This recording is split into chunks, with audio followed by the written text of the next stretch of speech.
Ouais, bien, bonjour à tous et bienvenue à ce cours numéro 6 de l'année, donc sur la coopération de modèles de temps.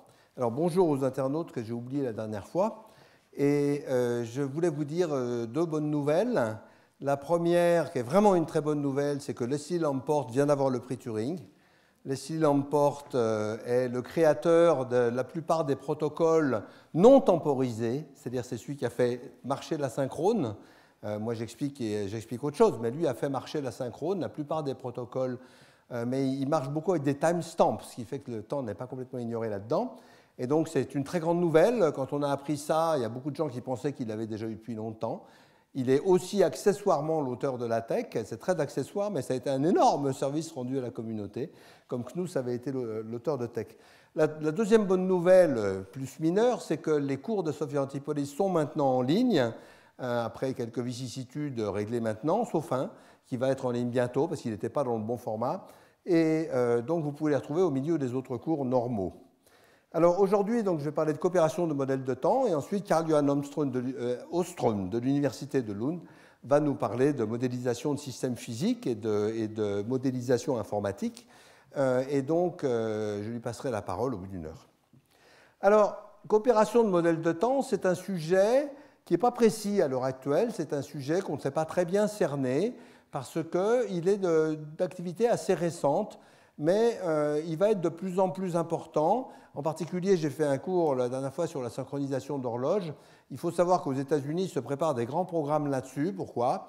Parce que l'évaluation actuelle du nombre de devices d'objets sur Internet, on appelait ça l'Internet des choses, Internet of Things. Maintenant, ça a changé de nom, ça a un nom qui est beaucoup mieux, ça s'appelle Internet of Everything, va atteindre les 1000 milliards à peu près entre 2020 et 2025. Et tous ces objets vont devoir être coordonnés temporellement, et ils vont être mobiles, sur pile et tout, et donc il va falloir progresser beaucoup dans la compréhension du temps et de coopération de modèles de temps aussi. Alors, je vous rappelle d'abord mon leitmotiv, 3 modèles fondamentaux, complètement différents en physique et en informatique. Le modèle synchrone à temps conceptuellement nul, STRL, lustre, etc. Les circuits digitaux, quand on les voit sous l'axe logique, ça veut dire qu'on ne considère pas le temps, on pense qu'il ne sert à rien dans l'histoire. Donc, c'est des modèles qui sont simples et déterministes et utilisés pour les circuits, pour les logiciels embarqués de façon routinière, et qui ont été vraiment inventés en France par l'équipe Lustre, l'équipe Signal et l'équipe STRL. Le modèle vibratoire, où la transmission d'informations ou d'énergie est en temps prévisible. Donc ça, c'est le modèle d'implémentation des circuits, d'électronique des circuits synchrones. C'est le modèle d'ordonnancement statique dans les logiciels synchrones pour faire voler les avions, etc. C'est comme ça qu'on fait. Avec une question qu'on n'a pas traitée dans les cours, mais qu'on traitera peut-être l'année prochaine, qui est le Worst Case Execution Time, comment on mesure le temps d'exécution sur un processeur donné. Ça va probablement changer l'informatique de l'avenir, parce que tous les processeurs actuels sont faits pour améliorer le temps en moyenne, alors que pour les systèmes, ça c'est pour les jeux vidéo, alors que pour les systèmes temps réel, il ne faut pas améliorer le temps en moyenne, il faut l'améliorer au contraire dans le cas de pire, ce qui est tout à fait différent. Et puis l'asynchrone, donc Leslie Lamport, algorithmique distribuée générale, c'est lui le grand patron de ça, et puis Internet. Donc ces 3 modèles fondamentaux sont vraiment très disjoints, mais on a quand même vu la coopération, déjà, on a vu en grand la coopération synchrone vibratoire. Mais avec la synchrone, on a toujours eu on a parlé au premier cours de circuits GALS, Globally Asynchronous, Locally Synchronous, mais je ne vous ai parlé que de solutions ponctuelles. Alors, ce qui est très important, c'est que chacun de ces modèles est compositionnel. Compositionnel, ça veut dire quoi? C'est que quand vous composez 2 modèles synchrones, vous avez un modèle synchrone de même nature. 2 modèles vibratoires, ça vous donne un modèle vibratoire de même nature. 2 modèles asynchrones, ça vous donne un modèle asynchrone de même nature. Mais composer un modèle synchrone et un modèle asynchrone, ça donne quoi? On ne sait pas. C'est vraiment la question qui se pose. Ça n'a pas de nom. Ce n'est pas un objet qu'on peut attraper aussi simplement. Alors, d'abord, on va commencer par analyser assez longuement ce qui se passe dans la vie courante. Il ne faut pas parler que d'informatique. Moi, je suis toujours partisan d'agrandir l'image quand on travaille sur un sujet. Et on va voir que ça fait très longtemps qu'on s'occupe de ça. Et synchrone, c'est quoi? C'est ce qu'on fait en ce moment. C'est dans la même pièce quand on se parle. Bon, il y a une vitesse du son, mais on la néglige. Okay, et donc, on est en ce moment en mode synchrone. Vibratoire, ben, par exemple le télégraphe, dont je vais assez longuement parler, le télégraphe c'est vibratoire. Non pas parce que l'électricité est vibratoire, l'électricité est quasiment synchrone à l'échelle qu'on regarde, mais parce qu'il faut taper le message. Et taper le message, ça prend un temps qui est proportionnel à la vitesse de frappe des gens, mais c'est assez vibratoire et c'était fait pour avoir des temps très très garantis. Le pneumatique, dont on va reparler, qui a disparu malheureusement à Paris, le train suisse, c'est pas vrai dans tous les pays, mais le train suisse est rigoureusement vibratoire, mais il est lent, c'est pas forcément rapide. Hein. Parce qu'il est lent à cause des montagnes aussi. Hein.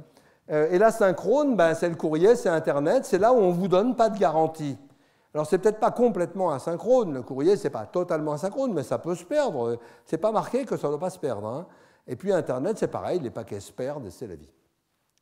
Et il y a aussi l'aspect continu ou discret. Quand on téléphone, on est en mode plus ou moins continu. En fait, ce n'est pas vrai parce que la voix est quand même assez discrète, elle est formée de syllabes. Donc la liaison continue discrète n'est pas simple, et la lettre est, elle, discrète, mais à l'intérieur, l'écriture est continue, au moins si on écrit à la main. Donc il y a ce continu discret qui va apparaître tout le temps. Alors, si on regarde les modes de communication qu'on emploie, on va les caractériser de 3 façons. D'abord, le type 1.1, 1N ou NN, le type fondamental, l'impression qu'on en a, pas forcément la réalité, et l'adressage. Et alors, le type, par exemple, 1.1 asynchrone physique, c'est le courrier. 1.1 asynchrone logique, c'est le courrier électronique. Typiquement, quand on passe en informatique, on va remplacer l'adressage physique par de l'adressage logique. Le télégramme ou le pneumatique, c'est 1.1 vibratoire physique. Le SMS, c'est la même chose, mais en logique. D'accord ? Le téléphone, c'est 1.1. On peut faire du 1N normalement en lisant la doc du téléphone. Je n'ai jamais vu personne y arriver, donc en pratique, ce n'est pas vrai. Le téléphone 1.1, c'est synchrone physique. Le téléphone Internet, c'est synchrone logique. Mais c'est compliqué, le téléphone Internet. C'est beaucoup plus compliqué que le téléphone. Le tableau d'affichage, c'est 1N. Typiquement, c'est pour ça qu'on fait des tableaux d'affichage. C'est 1N asynchrone. Il n'y a pas de relation de temps entre la personne qui met la fiche et la personne qui la lit. Et puis, adressage physique, il faut y aller. Le site web, c'est la même chose, mais en adressage logique. On met son affiche, il faut aller la voir, mais on peut la faire de n'importe où, il n'y a pas de liaison physique, ce qui change beaucoup de choses. Le théâtrophone, ah oui, on pense que Graham Bell a inventé le téléphone, ça c'est pas vrai. Graham Bell a inventé la transmission de la voix sur un fil. Mais la vraie invention du téléphone, c'est le central téléphonique. Ce n'est pas la transmission de la voix sur un fil. Et avant le téléphone, il y a eu le théâtrophone. C'était par exemple les riches parisiens pouvaient avoir un micro dans un théâtre et un fil qui leur retransmettait la pièce directement dans leur salon. Et ça, c'est de l'adressage physique 1N, parce qu'on peut s'abonner à ce service-là. Donc ça, c'est avant le téléphone. La radio et la télé, eh ben, c'est synchrone logique. Le tweet, c'est vibratoire logique. Le tweet, c'est fait pour être vibratoire, pour le coup. Hein. La réunion, synchrone physique, quand on est dans la même pièce. L'audioconf, synchrone logique, quand ça marche bien. Ça marche comment ça marche. Et le forum Internet, c'est NN asynchrone logique. Donc vous voyez qu'on utilise toute la combinatoire possible de ces communications. Ça, c'est un article que j'avais écrit en 1989 pour l'IFIP. Et c'est assez intéressant de voir ça, parce que quand on pense informatique, on se dit qu'on fait des trucs nouveaux, mais pas du tout.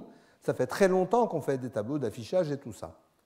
Simplement, l'informatique a tout fait passer de physique à logique, ce qui n'est pas du tout un détail.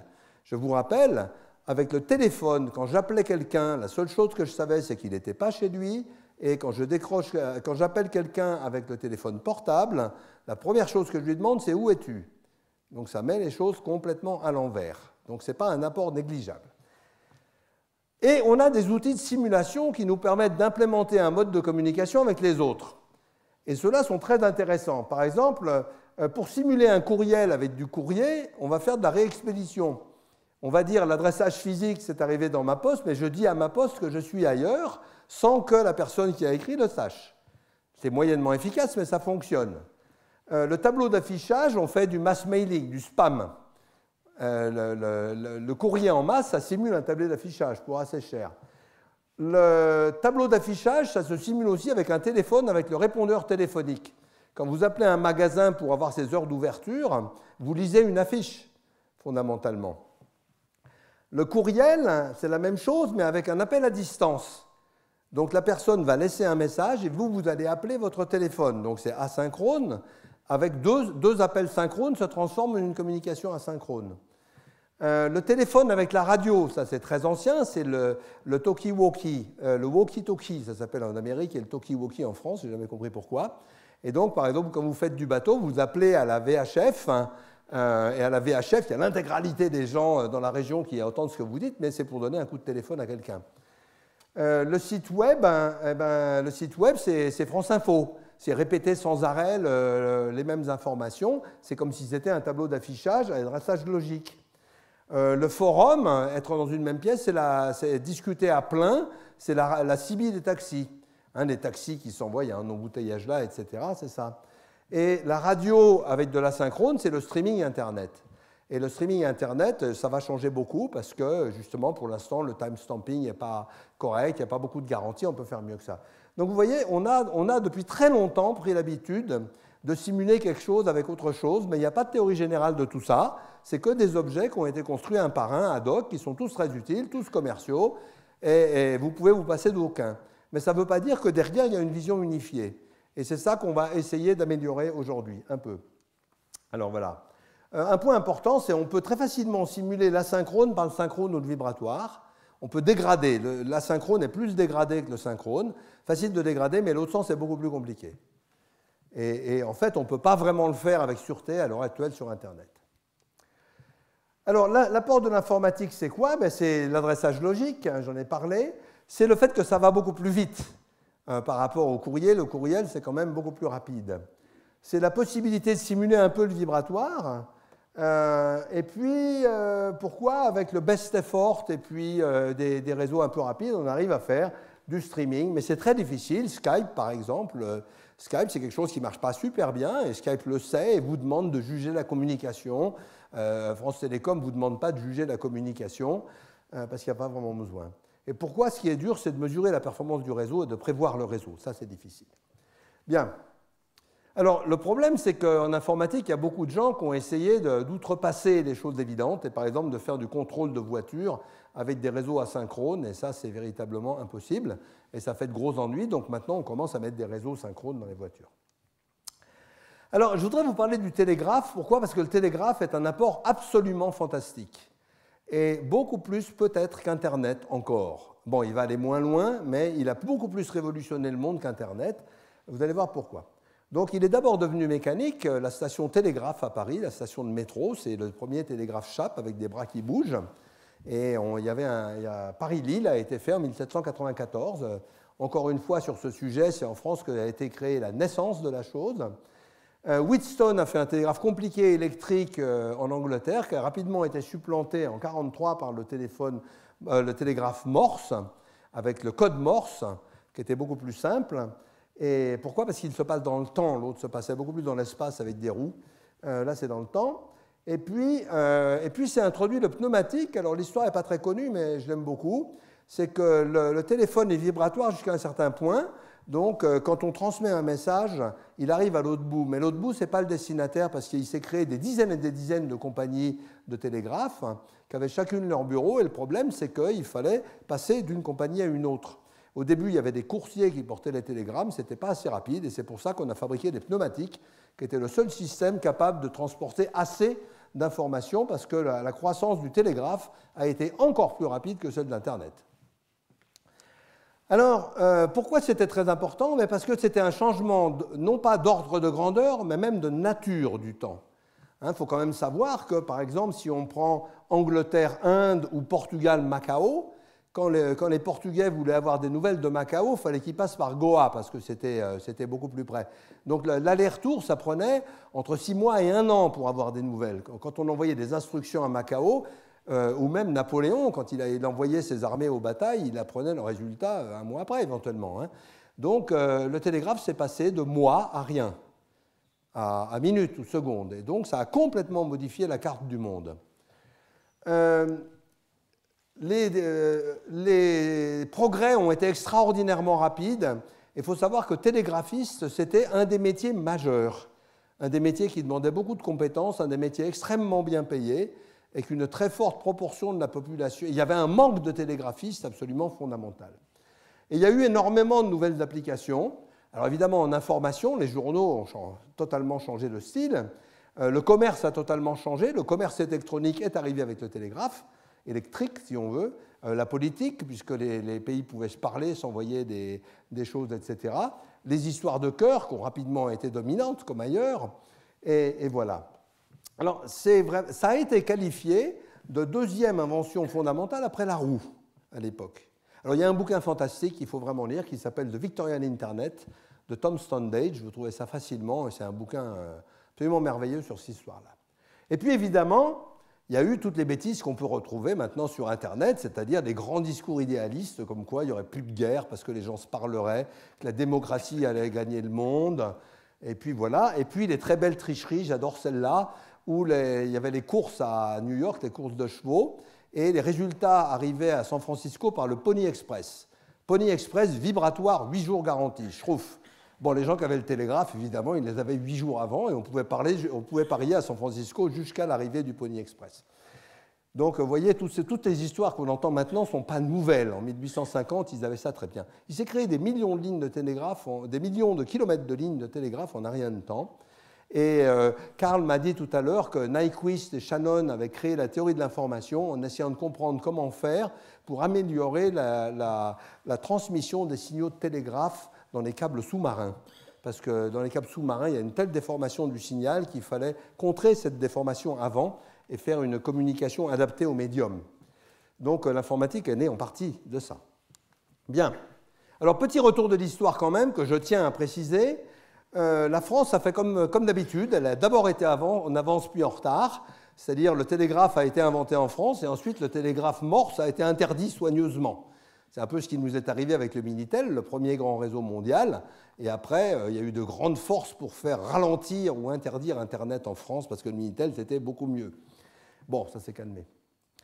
Alors aussi, il se trouve maintenant que je travaille dans un laboratoire de biologie, là où était Alain Berthoz et chez Alain Prochian, avec des gens de neurosciences, et que je pense qu'il faut toujours élargir le dessin. Alors, je voudrais vous parler un tout petit peu du fait que ces problèmes sont extrêmement présents en biologie et que je pense qu'il est possible il faut se méfier, que les informaticiens puissent apporter quelque chose, un autre niveau d'abstraction aux biologistes qui ne sont pas nés dans ces choses-là. Et je vais vous citer quelques exemples. Alors, il y a un séminaire qui avait été donné par François Fage dans mon colloque de 2008 ici, sur la biocham, la machine chimique biologique. Alors, si vous avez suivi mes cours précédents, vous avez peut-être vu la machine chimique, le crible de Darwin sur les nombres premiers. Et en fait, ces machines, maintenant, servent à faire des choses en biologie et ont apporté des résultats sérieux en biologie. Et là, c'était de l'asynchrone ou vibratoire. Mais nous sommes essentiellement des machines vibratoires. Nous avons la commande du cœur, qui est électrique. On va commander le cœur par des signaux électriques. Le cœur lui-même, sa contraction est vraiment de nature vibratoire. Suivez le cours d'Ayash, il vous expliquera ça à partir du mois d'avril, dans la chaire INRIA, informatique et sciences numériques. Alors l'influx nerveux, c'est un grand sujet qui est en ce moment en plein débat. Il y a beaucoup de travaux ici. La propagation de l'influx nerveux est complètement vibratoire. Elle est très complexe et très maligne, et on ne sait pas exactement, elle est mixte digital analogique. On ne sait pas exactement ce que ça recouvre, mais c'est un système absolument merveilleux. Notre cerveau est plein d'horloges. Plein d'horloges, il y en a partout. Dès que vous bougez, vous avez une horloge 80 Hz qui se met en place. Pour la parole, vous avez une horloge 80 Hz, une horloge 10 Hz. Pour la nuit, vous avez des ondes lentes. Vous avez l'horloge circadienne qui est compliquée. Tout ça, c'est des choses qui sont... Il y a des bouquins entiers dessus, et c'est des choses qui sont mal comprises, dont on ne comprend pas les relations, parce qu'une différence entre l'informatique et la biologie, c'est qu'expérimenter en informatique, il suffit d'aller sur le terminal. En biologie, surtout en neurosciences, ce n'est pas tout à fait le cas. Il y aura certainement des exposés dans mes cours suivants sur ce qui se fait en neurosciences à l'heure actuelle, et vous verrez que l'expérimentation, c'est très très lent, mais c'est comme ça. Par exemple, Virginie von Wassenhof, qui va vous faire au dernier cours le premier exposé de neurosciences ici, sur la perception du temps, s'intéresse à quelque chose d'assez intéressant. Par exemple, pourquoi, quand on regarde quelqu'un, on voit un synchronisme entre le mouvement de la bouche et le son. alors que les trajets dans le cerveau sont complètement différents. En particulier, le trajet du son est nettement plus rapide que le trajet de la voix, et pourtant, nous, on est complètement sensible à ce synchronisme. Ça veut dire qu'on resynchronise ces objets artificiellement, il n'y a pas de mystère. Alors ça, ce n'est pas des principes connus. Il y a énormément de problèmes comme ça. Évidemment, comment est-ce qu'on contrôle nos mouvements? C'est avec des horloges dans tous les coins. La réplication de l'ADN, c'est un processus vibratoire. J'ai un film que je vous montrerai peut-être à la fin si on a le temps. C'est 40 nucléotides par seconde. Là, ça va à une vitesse très rapide, en fait. Mais l'ADN, c'est vraiment très long. Voilà, la transcription de l'ARN, c'est pareil. Et puis les plantes marchent aussi avec des rythmes, on en a déjà parlé. Alors, il y a des systèmes intermédiaires très intéressants qui sont des systèmes asynchrones qui ont des comportements vibratoires. Par exemple, le système immunitaire, vous savez qu'on fabrique on a une machine à tirer des nombres au hasard qui va nous fabriquer des ennemis potentiels. Ça fabrique des lymphocytes qui sont lâchés en tout petits nombres dans le sang. C'est le système immunitaire acquis, acquis, qui a donné en particulier le prix Nobel à Jules Hoffmann. Et si jamais une molécule, il y a très très peu de molécules dans le corps qui font ça, si jamais une d'entre elles arrive, eh bien, la multiplication des lymphocytes est fantastique et en quelques heures, 50% de vos lymphocytes, ça peut être ce lymphocyte-là qui s'est multiplié. Et donc, on a un système qui est complètement vibratoire. Puis le système hormonal, bien sûr, qui circule par les humeurs, comme on disait avant. Donc, il y a vraiment de quoi faire en biologie, mais ce n'est pas nous qui fabriquons. Ça, c'est la grande différence, et puis l'expérimentation est plus dure. Mais je tenais à dire ça parce que je pense que les modèles qu'on fait à l'heure actuelle peuvent être pertinents pour la biologie et que j'ai bien l'intention de m'occuper de ça dans l'avenir, si tant est que j'y arrive. Et donc, tout ça, c'est des coopérations de systèmes continus discrets. Les battements de cœur, c'est du discret, la commande de battement de cœur, mais par contre, le résultat, c'est du vibratoire, etc. Les potentiels d'action sur les cellules nerveuses, c'est pareil, et c'est très habile énergétiquement. Il est très frappant que le cerveau consomme beaucoup moins qu'un Pentium, quoi. Ou pas plus qu'un Pentium, alors qu'il est quand même plus malin. Voilà, les saccades oculaires, bon, j'en parlerai pas. Alors, exemple de synchronisation pour montrer que ce problème est vraiment réel. Quand vous prenez deux aiguilles et vous, par exemple, vous touchez deux morceaux les deux jambes, vous avez deux sensations possibles. Soit il y a une aiguille qui a touché avant l'autre, soit elles ont touché en même temps. Il y a un seuil où les aiguilles ont touché en même temps. Archiaconte nous avait parlé l'année dernière, dans le dernier séminaire sur la musique, du fait que lui génère des sons avec un operating system d'ordinateur, qui n'est pas du tout prévu pour ça, et que, bon, si c'est à moins de 10 ou 20 millisecondes d'écart, on ne s'en aperçoit pas. C'est donc qu'on a transformé l'asynchrone en synchrone à une certaine durée. Voilà. Donc, j'ai parlé de la... voilà.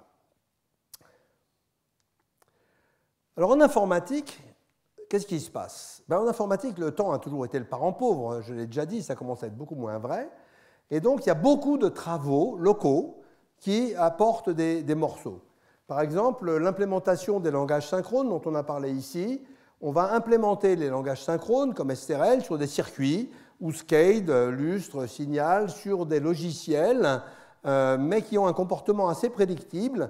Et il y a des systèmes faits par exemple en Allemagne par Reinhard Wilhelm et la compagnie Absinthe qui vont calculer de façon très fine, avec par interprétation abstraite, en modélisant de façon fine les caches et les pipelines, le temps maximal de calcul. Bon. Ptolémée, on va en parler à l'instant, mais Edward Lee nous a fait un exposé en décembre sur lequel je refais de la réclame. Et la distribution de programmes synchrones sur infrastructure asynchrone, on a joué au ping-pong avec Paul Caspi entre Nice et Berkeley, comme ça. Bon, ce n'est pas à 100% convaincant, mais c'est intéressant. Les réseaux mixtes vibratoires asynchrones, j'en ai parlé. Par exemple, dans les voitures, maintenant, on met des Ethernet dont un morceau temporel est déterministe et l'autre morceau non, pour avoir du contrôle, mais aussi des messages d'interface homme-machine ou beaucoup moins importants. Ça devient absolument standard en avionique et maintenant en automobile. On a les systèmes globalement asynchrones, localement synchrones, ce qu'on a fait dans le premier cours, dans le cours parisien 4, sur les systèmes multi-horloges, et c'est là qu'on a parlé de métastabilité. Mais vous voyez, tout ça, c'est un peu épars. On a l'approximation asynchrone de logique vibratoire ou synchrone, donc le streaming sur Internet. On va essayer de passer des vidéos sur Internet. Quand ça marche, c'est bien. Quand ça ne marche pas, ben, tant pis. Ça dépend si vous habitez en Ardèche ou à Paris, quoi, en gros. En Ardèche, vous n'avez pas le cinéma.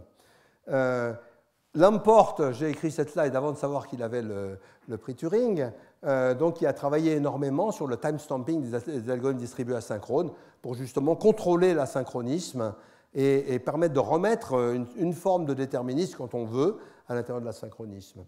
La génération de sons en temps réel avec les OS, qui n'ont pas du tout été faits pour ça, qui y arrivent plus ou moins, et voilà.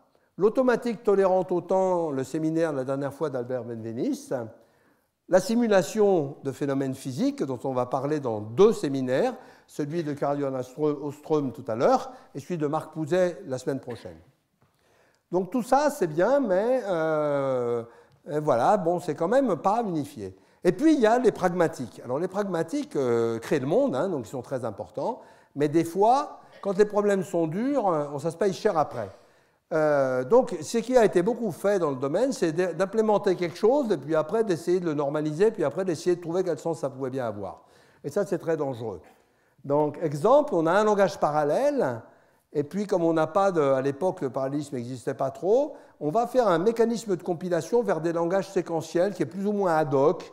Alors, il faut regarder le code pour savoir comment ça se fait et tout. Ça a l'air bien au début, et en fait, c'est très, très mauvais.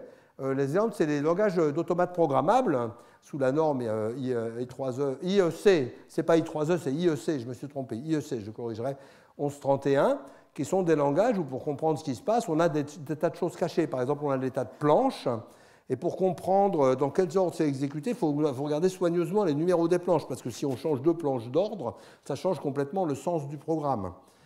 Donc ça, c'est super dangereux parce que ce n'est pas du tout portable ni compréhensible. On sait faire bien mieux que ça maintenant.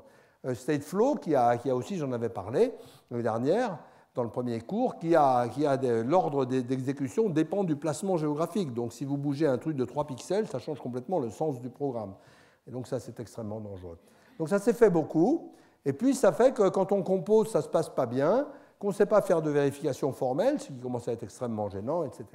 Donc ça a été fait.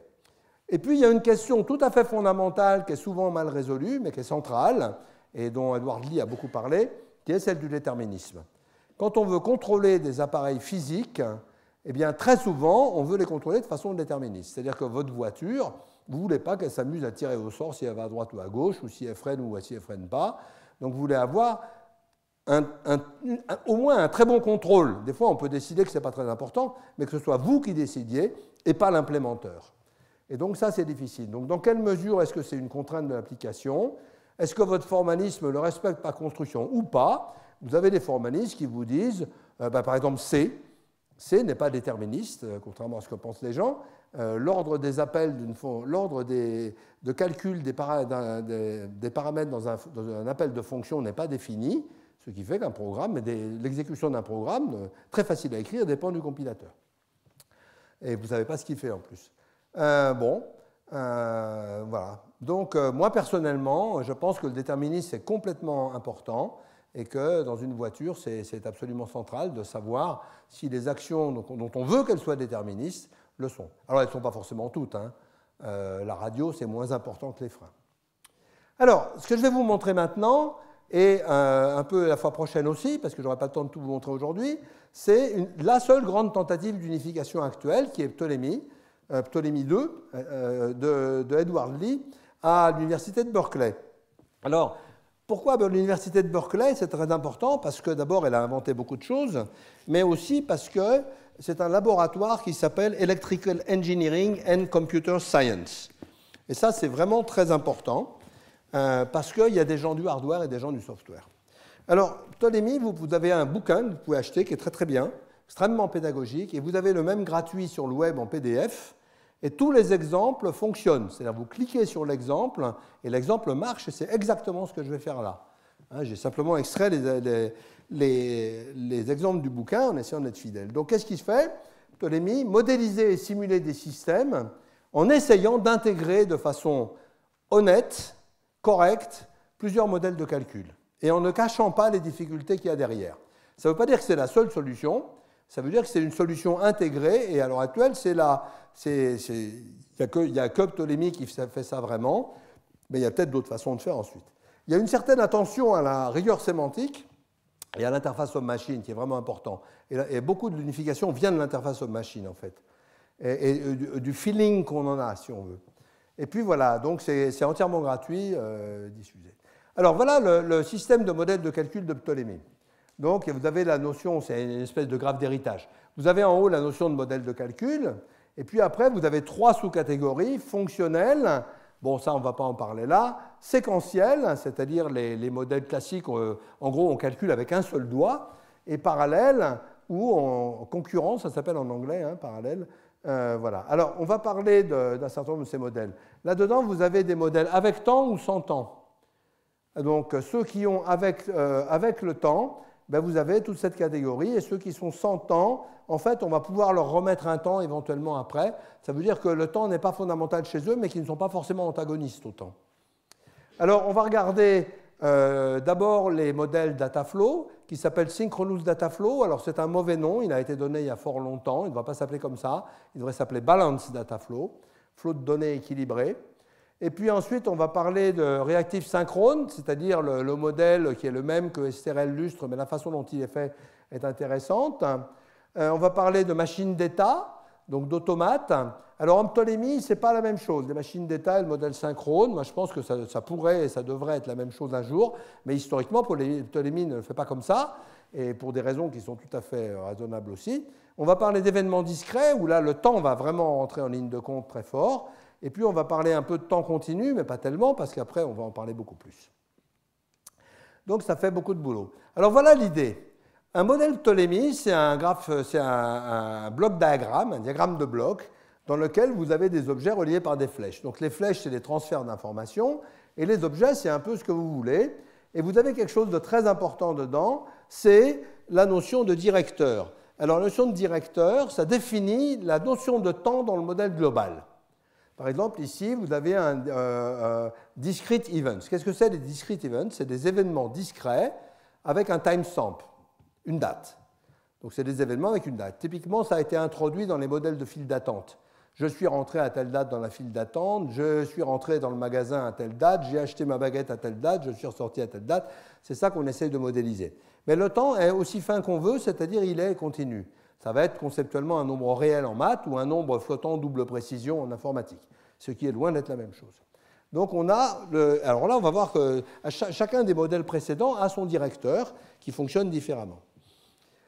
On a des générateurs d'entrée très uniformes. Par exemple, le générateur single event, c'est quelque chose, là, il va produire un événement, un top, au bout de 15 unités de temps. Time 15, OK ? Et puis, on a des événements, on a des choses qui sont aussi des afficheurs, qui vont permettre de façon tout à fait uniforme de visualiser les résultats, ce qui est très agréable. Et puis, on a maintenant des acteurs hiérarchiques. Acteurs, c'est une unité de calcul, si on veut. Des acteurs hiérarchiques qui peuvent être dans des modes de calcul différents. Alors, le mieux pour voir ça, c'est encore de faire tourner la bête. Donc là, je clique sur le bouquin. Ce n'est pas le bouquin, j'ai extrait juste le... Mais si vous cliquez sur le bouquin, là, il y a marqué online. Vous voyez, vous cliquez sur online, ça va faire exactement ça. Donc, ça lance la chose. Et ça, vous pouvez le faire sur votre navigateur. Et vous voyez ici, maintenant, qu'est-ce qu'on a comme modèle? Si je regarde cette bête-là, il me faut mes lunettes pour arriver à la regarder, hélas. Si je regarde cette bête-là, OpenActor, on va voir que c'est une machine d'état. Donc une machine d'état, c'est quoi? C'est quelque chose qui va attendre des événements passivement et réagir de façon conceptuellement synchrone. C'est-à-dire qu'il n'y a pas de temps a priori dedans, mais on peut en mettre un parce que si vous leur envoyez des événements avec des timestamps, il vous fait sa sortie avec les mêmes timestamps. Ils sont synchrones. Donc ce n'est pas difficile. Alors ici, c'est une machine. Donc la machine qu'on veut voir, c'est un fournisseur d'énergie. C'est une petite centrale au gaz, par exemple. Et donc ici, on va dire, cet événement va dire, on met une charge sur cette centrale, on branche quelque chose sur cette centrale. Et donc, il va falloir changer. Et donc, on va passer de l'état off à l'état on à ce moment-là. Et puis là, si on réappuie, si on renvoie un autre événement, ça va repasser à off, mais il se peut aussi qu'on ait ici un survoltage, fondamentalement. Et si on a un survoltage, on va s'arrêter. Donc si une erreur arrive d'ailleurs, on va s'arrêter. Et bon, ça c'est tout à fait la même notion que celle qu'il y a dans les machines STRL 5 charts. C'est très inspiré des 5 charts, sauf qu'il n'y a pas de parallélisme et pas de signalisation à l'intérieur. Mais ça sert à beaucoup de choses. Voilà, donc les machines d'état, elles sont un peu comme d'habitude. ici, le contrôleur, donc si on l'ouvre hiérarchiquement, ben, le contrôleur, il est dans le modèle Dataflow. Modèle Dataflow, ça veut dire quoi? Ça veut dire simplement que quand il prend des entrées, il va faire des sorties, mais ce n'est pas forcément une par une. On va le revoir. Peut-être qu'il attend 3 entrées pour faire 2 sorties, etc. Et donc, qu'est-ce qu'il va faire? Il va comparer le voltage à 110, parce qu'on est aux États-Unis, et ensuite, il va envoyer ça dans un régulateur PID, proportionnel intégral dérivé, pour faire une petite régulation. Donc ça, c'est une petite démo simple. Et le modèle, alors évidemment, le générateur, c'est un objet physique, on le fabrique pas, mais le modèle, voilà. Alors ici, on a un passage de temps discret à temps continu qui s'appelle Zero Order Hold. Ça veut dire quoi? Là arrivent des événements discrets et on va fabriquer une fonction continue en escalier, c'est-à-dire on va maintenir dans le temps cet événement discret. Ça va transformer le discret en continu et le directeur, c'est continu. Donc vous voyez, ici on a temps discret en haut, on a des machines d'état non timées, et là on a continu. Ici on a le générateur, et ici on a un sampler qui va ramener dans le temps discret. D'accord? Et ça, c'est des choses qu'on trouve aussi dans les simulateurs classiques. Hein. Ce n'est pas forcément des choses nouvelles, c'est leur intégration qui est un peu nouvelle. Et puis voilà, quand on regarde le générateur, eh bien, c'est essentiellement un modèle tout bête de la charge, de la production d'énergie. Et alors, ce qui est intéressant dans Ptolémée, bien sûr, c'est qu'on peut exécuter. Alors, si on exécute, eh bien voilà, on va voir ce qui se passe ici. On voit ce qui se passe ici. Eh bien, d'abord, au début, bon, le régulateur régule le voltage, tranquille, puis tout d'un coup arrive l'événement, il y a une charge qui arrive, et cette charge arrive, donc le régulateur essaye de réguler, mais il ne peut pas parce que la charge est trop forte par rapport à ce que sait faire le générateur. Et à ce moment-là, on a une erreur qui se produit, donc on coupe. Ici, on envoie une consigne négative. Ça veut dire injecter une quantité négative de gaz dans la turbine. Alors ça ne marche pas, donc on a mis un troncateur à seuil dans le design quelque part, et puis voilà, il va réguler. Donc vous voyez ici, l'avantage de ce système, c'est quand même qu'on a tout sous les mains de façon tout à fait élégante. Alors, donc ça c'est un exemple simple. Alors on va regarder un peu les modèles dont on dispose. Alors, le modèle Dataflow synchrone, c'est le plus ancien, c'est Lee et Messerschmitt des années 80. Donc, c'est un modèle qui est très très utile. En gros, j'ai M entrées, une boîte produit M entrées et ressort N sorties. D'accord? On va voir, par exemple, on va en voir un qui va prendre 512 entrées et ressortir 128 sorties en coupant en morceaux, par exemple sur de l'audio, etc. Bon, alors on a des diagrammes comme ça. A sort 2 sorties, B a besoin de 3 entrées. Donc évidemment, quand on compose, il faut faire un cycle de 6, mais il y a plusieurs façons de le faire. Si on fait AAA, BB, ça marche très bien, mais il faut un buffer de taille 6. Alors que si on fait AA, BAB, ça marche aussi bien, mais il faut un buffer de taille 4.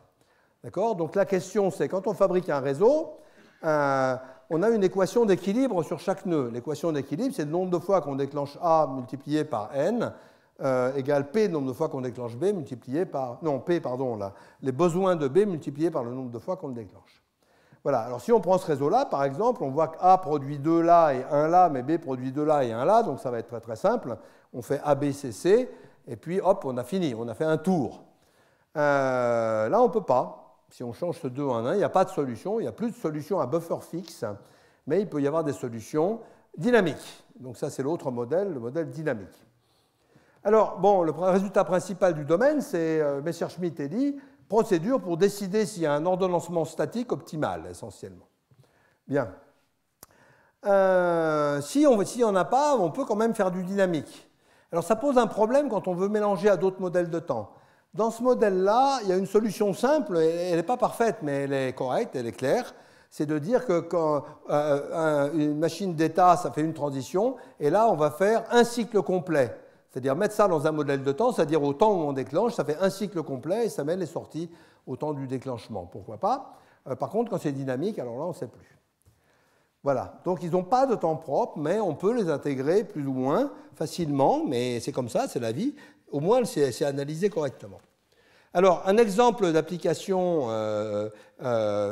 précise, c'est cet exemple-là où on va avoir essentiellement un enregistreur qui va prendre le micro et il va extraire, là ça fabrique des trains de 512 bits, mais il va les prendre 128 par 128 Ici, il va dessiner le son lui-même.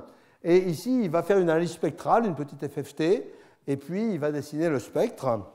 Et donc, bien sûr, ça marche. Ça marche tellement bien que c'est ma parole, là, hein, que vous voyez. Donc, ça marche en temps réel sur le micro de l'ordinateur. Vous voyez, Ptolémée, c'est vraiment un laboratoire assez merveilleux pour faire ça de façon tout à fait élégante. Voilà. Alors, donc ça, c'est quelque chose de très simple. Et donc, on voit que là, on a 512, 128, par exemple, comme division. Alors, quand on a de la mémoire des data flows, eh bien, on peut avoir besoin de mémoire finie ou de mémoire infinie, indépendamment du temps. Regardez, par exemple, ici, celui-là, qu'est-ce qu'il fait? Il fabrique une rampe. Alors, une rampe, ça fait 1, 2, 3, 4, 5, 6, 7, 8. Ça va fabriquer des événements nommés par les nombres. Et ensuite, ici, on a un Bernoulli. Alors, Bernoulli, c'est un tireur de nombres au hasard qui va aiguiller les trucs qu'on prend à droite ou à gauche. En haut, ils sont multipliés par -1. En bas, ils sont multipliés par 1, c'est-à-dire ils ne bougent pas. Et puis, il y a un deuxième, là, il y a un rassembleur, l'inverse, un aiguillage dans l'autre sens, qui va reprendre le nombre qu'on a donné. Et donc, si on fait ça, eh ben, on voit que suivant le tirage au hasard, eh ben, ça monte et il n'y a pas besoin de buffer là-dedans, puisque les nombres ils traversent tranquillement. Par contre, ici, vous avez le même croisé. Alors, le même croisé, c'est beaucoup plus embêtant parce que ce n'est pas au même moment que les valeurs vont rentrer et sortir. Hein, elles vont rentrer, par exemple, à 1 va faire passer une valeur en haut, mais il faut attendre le prochain 1 pour qu'elle ressorte. Et il se peut très bien qu'il y ait 72 zéros entre. Et donc, si on fait marcher la bête, on va voir que, on va voir la même chose que ce qu'on voit à droite ici. Si on fait marcher la bête, on va voir différent à chaque fois qu'on fait les tirages au sort. Et on voit ici les longueurs de buffer. Par exemple, là, il arrive énormément d'événements en haut, et tous les événements en bas qui arrivent, il ressort énormément d'événements en haut, mais tous les événements en bas doivent être bufferisés. Donc ça, c'est intéressant, et on sait, le système dit si c'est statique ou dynamique, bien entendu, donc on peut comprendre ce qui se passe. Donc ça, c'est très utile, par exemple en audio, la majorité de ce qu'on fait, c'est ça. Alors maintenant, les automates finis sont hiérarchiques. On avait parlé de ça dans SRL, et je vous rappelle Abro, attendre A, attendre B et emit O quand on a les deux, et faire un reset de tout ça quand on a R, c'est l'automate hiérarchique le plus important de tous. Et en 5 charts, on l'écrivait comme ça. Et en SRL, à droite, comme ça. Donc les langages sont parfaitement faits pour ça. Alors on peut faire ça en Ptolémée, mais d'une façon qui est un petit peu différente, parce que le design va être différent. Le design physique, le layout va être différent. En gros, on aura un automate à un état, il va falloir l'ouvrir pour voir ça, et puis il va falloir l'ouvrir pour voir ça. D'accord ? Et ça va marcher très bien, mais quelque part, il y a une différence. La hiérarchie est très bien traitée, mais avoir une vision globale de l'ensemble, ça prend énormément de pixels.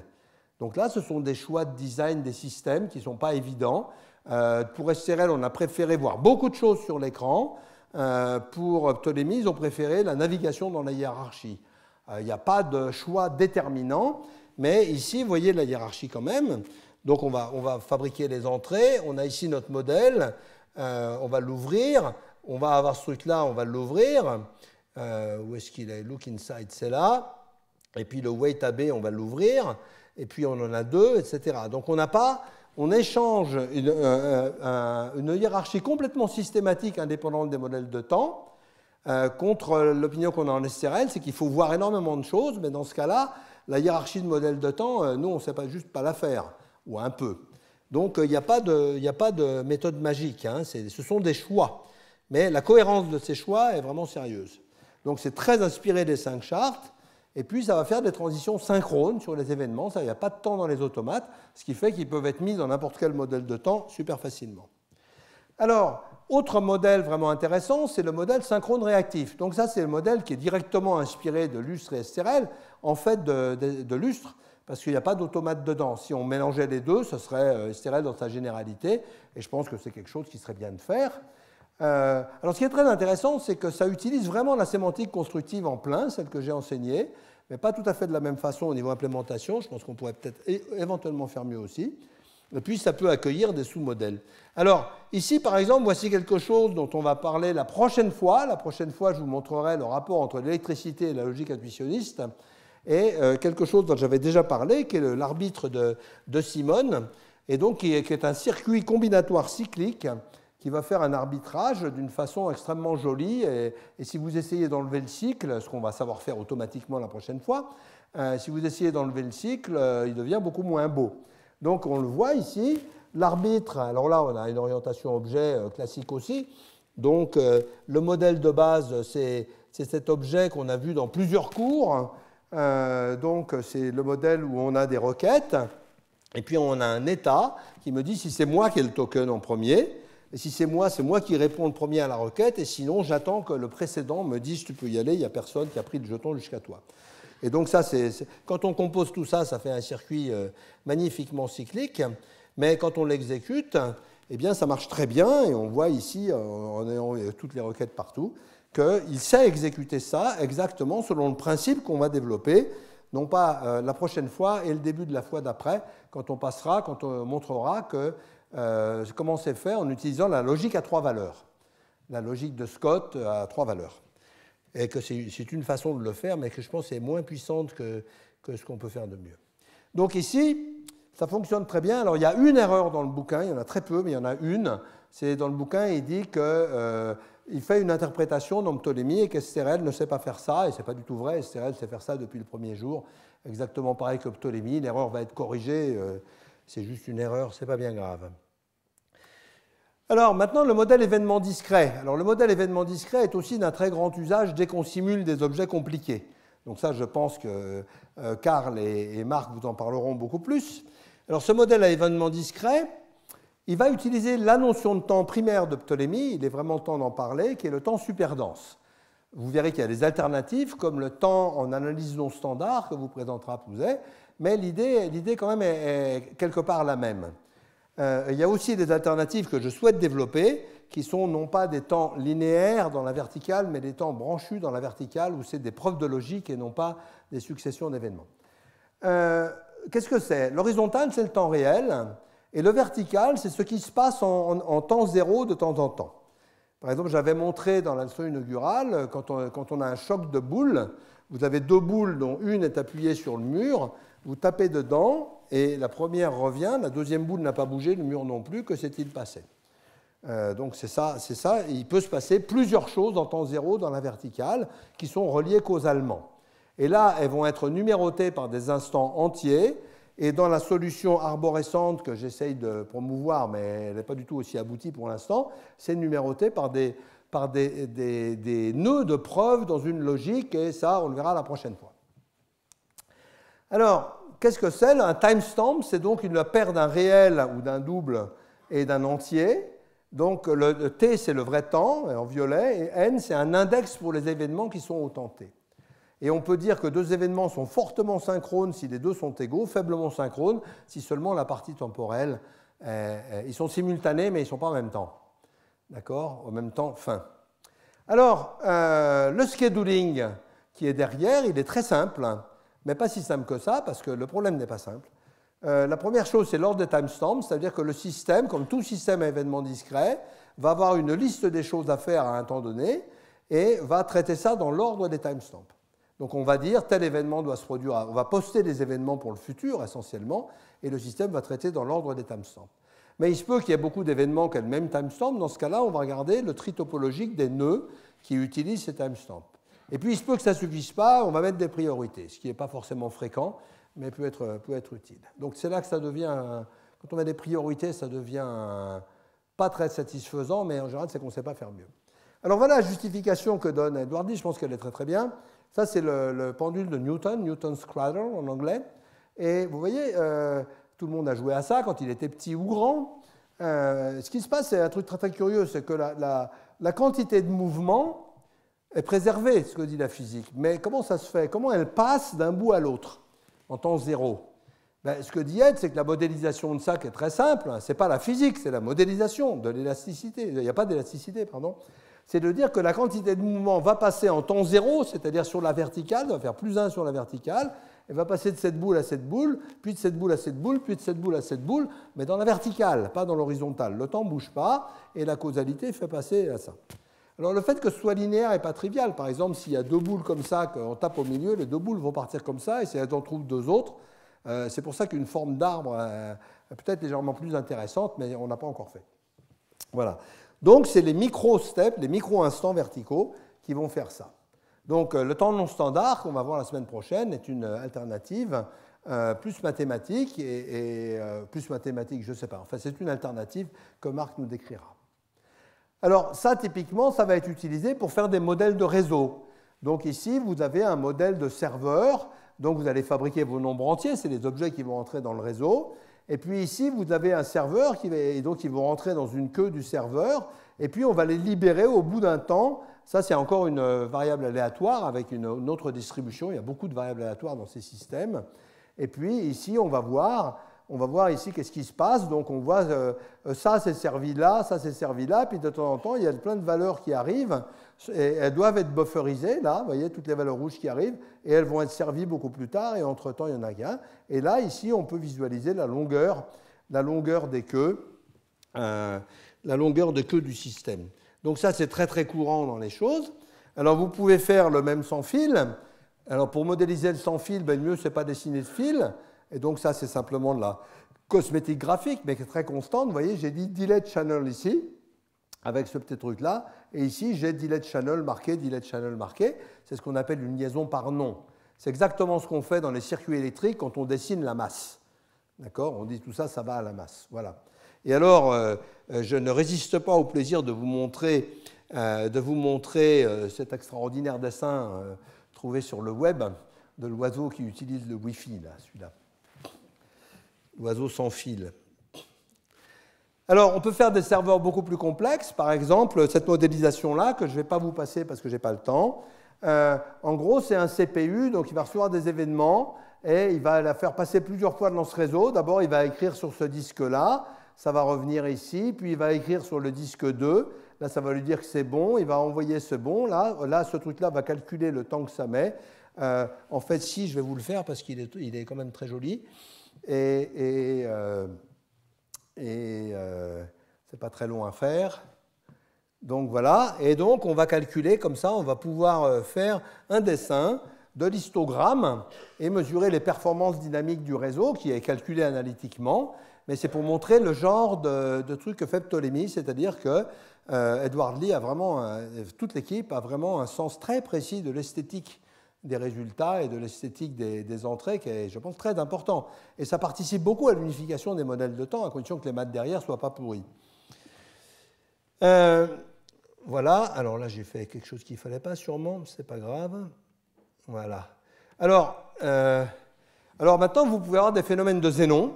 Donc les phénomènes de Zénon sont constants dans ces domaines-là. Ici, par exemple, vous avez un retard, vous avez un délai qui va diminuer avec le temps. Hein, vous avez un carré, donc le délai diminue au carré avec le temps, donc il va se passer infiniment d'événements en temps zéro. Ça, c'est un problème enfin, c'est Achille la tortue, hein, c'est Zénon. Alors ça, on va le retrouver ici, par exemple, dans quelque chose que nous remontrera Marc, qui discutera beaucoup plus en détail, qui est la chute de la balle. Donc le modèle de la chute d'une balle, on va prendre un modèle de l'accélération, un modèle de Newton. Hein. Si on regarde le modèle de base ici de la balle, on va avoir un petit automate. Bon, ça démarre, et là-dedans, c'est-à-dire le moment où il est en train de travailler, ici, on a un modèle continu. Donc ici, on avait un modèle discret, ici, on a un modèle continu. Ah non, ils sont tous continus, là. Un modèle continu de la balle. Alors, ce qui est assez intéressant, c'est de faire tourner la balle. Où est mon modèle? J'ai perdu mon modèle. Il est là. Non. Ah ben, il faut que je le relance.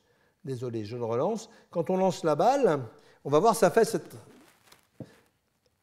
Quand on lance la balle, on va voir ça fait cette trajectoire-là. On voit la balle tomber, mais ça s'arrête parce qu'on met un test d'arrêt. Le test d'arrêt, c'est que on atteint la limite des précisions du flottant. C'est-à-dire qu'au bout d'un moment, quand les flottants sont trop petits, ça fait n'importe quoi. On sait ça en numérique. Et donc ici, on va faire tourner la chose. Alors ça montre aussi deux caractéristiques qui sont très intéressantes dans ces systèmes.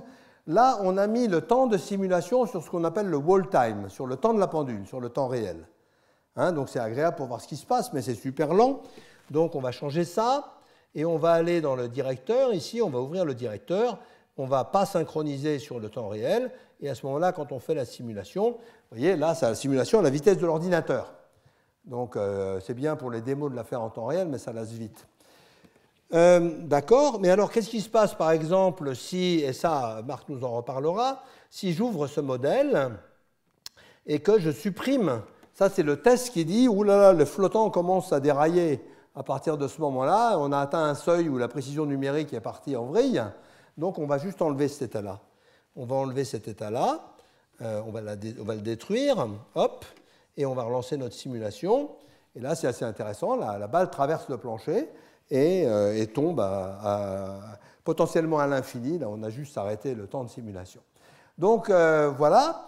Donc, vous voyez, dans tout ça, à chaque fois, on se demande dans quel temps on travaille, et on a des éléments unificateurs à peu près bien faits, plutôt bien faits, mais ce n'est pas la fin du monde. Il y a encore beaucoup de problèmes à se poser et à résoudre. Mais je pense qu'il y a deux choses que j'aime particulièrement dans Ptolémée. Un, c'est que le bouquin est aussi intéressant en papier que sur écran, et que là, sur le papier, quand je clique sur les exemples, il ne se passe rien, alors que sur l'écran, les exemples fonctionnent. C'est quand même très agréable. Et deux, c'est cette unification du système. Alors, Ptolémée est utilisé en grand, hein, c'est utilisé dans l'industrie, c'est utilisé dans l'enseignement, bien sûr. C'est un très vaste effort collaboratif, et ça vous donne une autre raison de plus de voir l'exposé d'Edward Lee. On reparlera à la fois prochaine d'un des modèles de temps réel distribué qu'il y a dans Ptolémée, qui s'appelle Pitides. Oui, il ne faut pas que je sauve ça. Voilà, donc Zénon nous a embêtés. Donc, conclusion, faire coopérer des modèles de temps, on le fait tous les jours, mais quand on y pense, ce n'est pas simple. Ce n'est pas simple, c'est loin d'être fini cette histoire-là, c'est vraiment très important. Le temps va devenir majeur en informatique, il a toujours été ignoré, il va devenir absolument majeur. Donc on en a vraiment besoin. Il y a des tas de solutions ad hoc dans la vie courante, mais on les fabrique, on n'a pas forcément besoin de les modéliser. Mais en informatique, il faut les modéliser, parce qu'en informatique, quand on ne modélise pas, on fait n'importe quoi. C'est assez souvent le cas.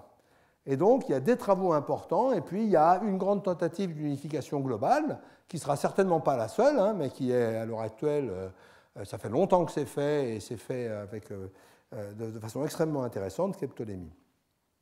Donc la prochaine fois, je vous montrerai un peu plus de Ptolémée. Et pour alors, je n'ai pas assez de questions sur Internet, et je vous montrerai aussi, par rapport à ce que j'ai dit la dernière fois sur les synchronisations d'horloges, qu'il y a d'autres solutions, par exemple pour les réseaux de capteurs. Vous savez, on a parlé de PTP-NTP qui marche sur Ethernet, Internet, mais les réseaux de capteurs, ça marche sans fil, avec des toutes petites piles ou de l'énergie avec des micro-batteries solaires ou n'importe quoi. Et donc, on ne peut pas utiliser ces choses-là, mais il est absolument fondamental que les capteurs connaissent parfaitement l'heure. Donc, je suis en train de regarder, peut-être pour en parler un petit peu, les solutions qui sont prises pour les réseaux de capteurs, en particulier mobiles, parce que le temps, quand on est mobile, c'est pas plus simple. Mais demandez-vous comment vos téléphones sont à l'heure. Hein. Ce n'est pas une notion simple. Hein. Demandez-vous d'ailleurs, un bon exercice d'informatique, c'est de se dire... Je fais Paris-Marseille en voiture, en roulant de façon continue avec mon téléphone. Vous êtes passager, évidemment. Vous faites ça. Ça marche. Qu'est-ce qui se passe? Vous apercevez de rien, d'accord? Eh bien, c'est compliqué. C'est vraiment compliqué ce qui se passe. Pour que votre voix passe en continu, alors vous n'arrêtez pas de discuter avec des tonnes d'antennes. Tu m'entends? Ouais, plus ou moins, etc. Des protocoles dans tous les sens. La seule chose qui est garantie, ça marche. La définition des télécoms, elle est très simple, c'est la fonction identité plus une facture. Merci.